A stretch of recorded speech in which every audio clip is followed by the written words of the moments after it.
Welcome to Medicare School Daily, where we help you understand Medicare, save money, avoid mistakes, and above all else, get the most out of your Medicare benefits. Now, today's topic is how to enroll into Medicare A and B, meaning you're getting ready to retire or you're approaching 65 and now you're considering Medicare A and B. Let me give you some rules about this. Number one, for some of you, enrollment into Medicare A and B is going to be automatic.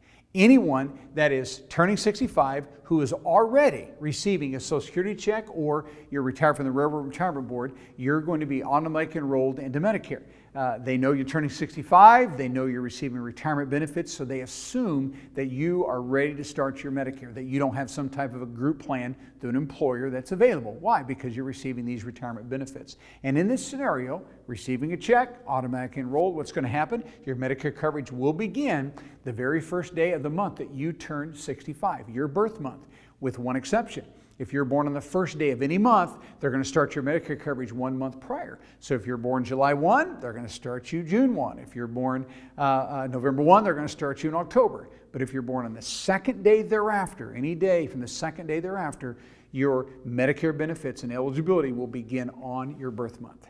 And in this scenario, what's going to happen? Your Medicare card will arrive approximately 100 days prior to your birth month. Okay, it always happens that way.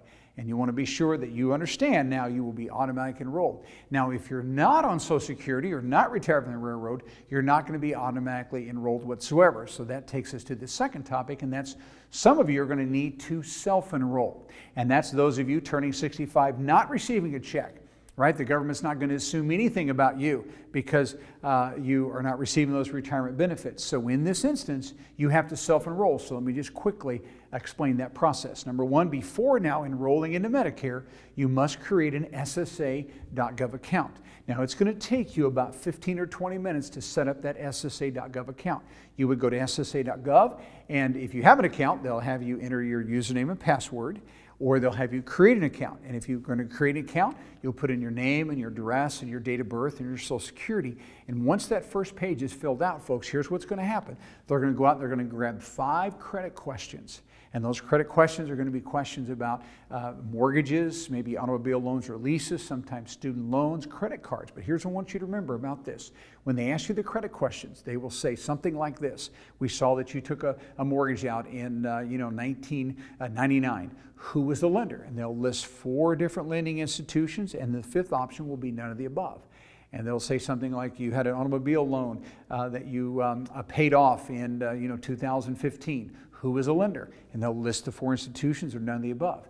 And I don't want you to be afraid to answer none of the above, because sometimes that is the right answer. But if you go through all the credit questions and you have 5 questions and all of them are none of the above, that tells me that none of those credit questions were yours. Probably what's happened, you either were part of a credit breach and your credit was locked down, or for whatever reason, you have locked your own credit down. So you're not going to be able to set up that SSA.gov account. So you'll need to call your local Social Security office, let them know you attempted to do that, and they'll walk you through the process of how you can bypass those credit questions and set up that SSA.gov account. So once we have the account, remember, keep your username and your password, because every time you go in to access your records, you're going to need that username and password, and they'll send you an 8-digit code every time. That code's good for 10 minutes. And then you can log in with the code, and then you can look at your Social Security records, or you can look at your Medicare claim forms as well. All right, so once we have the account, now we're ready to enroll into Medicare. You can go to ssa.gov/Medicare only, and that is going to be about a 5 to 7 minute application. It's very, very simple. All the answers to the questions will be right in your head, so you can do that yourself. Very simple. If you don't want to do it that way and you'd rather have some assistance, you have a couple options. You can make an appointment with a local Social Security office. And the way to do this is go online and just type in your search, ssa.gov office locator, and they'll ask you for your zip code, and then your screen will be populated with your local Social Security office, what the address is, and what their phone number would be. Remember, when you call local Social Security office, you must do so between 9 and 4 every day. They're open 9 to 4, Monday through Friday.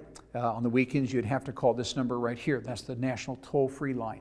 We like working with the Social Security office because the hold time is much less, probably 10 or 15 minutes. You start calling in the national line, you could be on hold for an hour or longer. All right, so either way, you can get the assistance. And then once you've self-enrolled, you're going to have your Medicare card arrive in the mail in approximately 4 weeks. All right, so some of you, if you're ready to start your Medicare benefits, Card's going to show up in the mail because you're on Social Security. Others of you, you're going to start your Medicare now, and you're going to have to initiate that enrollment yourself. And so hopefully this is helpful, and we'd be delighted as a company to walk you through this whole process. All of our Medicare school guides know how to do the enrollments to make sure that you get in Medicare at the right time and following the right process. Thanks for watching. To learn more, watch the related video or check out our most recent video. Also, be sure you click to subscribe for free and get notified every time we post a new video. To watch our complete Medicare workshop, go to MedicareSchool.com. And finally, when you're ready to compare all your insurance options and get free enrollment help from one of our Medicare school guides, call the number on the screen. See you next time.